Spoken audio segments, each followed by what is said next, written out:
Hi! Kakauwi ko lang at gusto kong mag-harvest na naman ng aking mga whiteheads and blackheads gamit itong Lanbena Nose Plant Spore Strips. Nakalagay dito na Nose Plant Spore Strips, pero kahit sa noo, sa pisngi, ginagamit ko siya. May ganito din ako na isa, yung aloe vera, pero ito, hindi siya masakit kasi sa skin kapag kinukuha mo na yung paper strips. Kaya mas gusto ko tong ginagamit. Ito yung free sample ko from Lanbena na personal akong nag-message talaga sa Lanbena na nanghihingi ako ng free sample. Nagawan ko na to ng video kung paano ako nakahingi ng free sample kay Lanbena. Feeling ko kasi deserve ko naman humingi ng free sample kay Lanbena since 2018 pa ako gumagamit ng mga products nila. Hindi nga lang yung ganun ka-regular na as in araw-araw. Bumili ako ng mga Lanbena products. Tapos minsan natutokso ako bumili ng other products kaya nahihinto. Tapos pag naubos ko na yung stock ko, bumibili na naman ako ng Lanbena. Kaya ayan. Kahit papano may loyalty. May loyalty ako kay Lanbena. Mga products niya na affordable pero effective.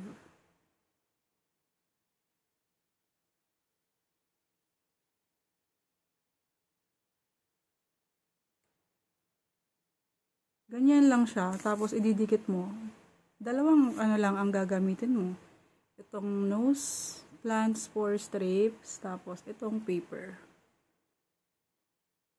Parang twice na ako nag-upload ng mga na-harvest ko. Kung may time kayo, visit nyo yung profile ko. Ayan.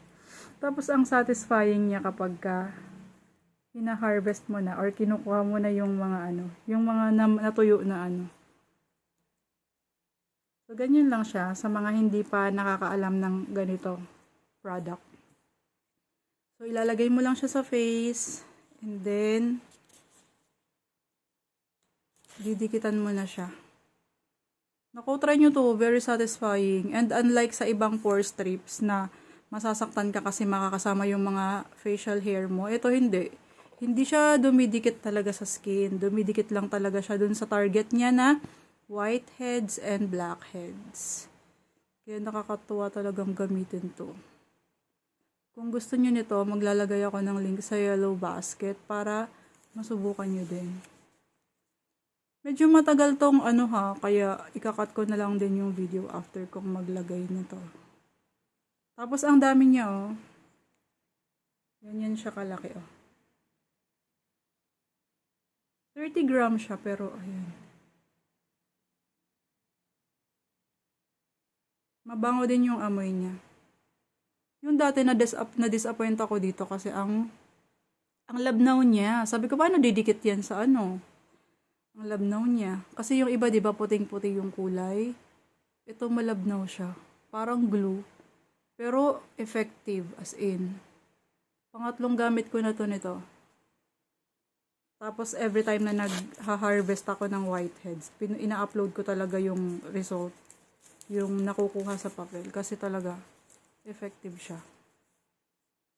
Sana try nyo din to para hindi nabablock yung ating mga pores ng mga sebum or whiteheads.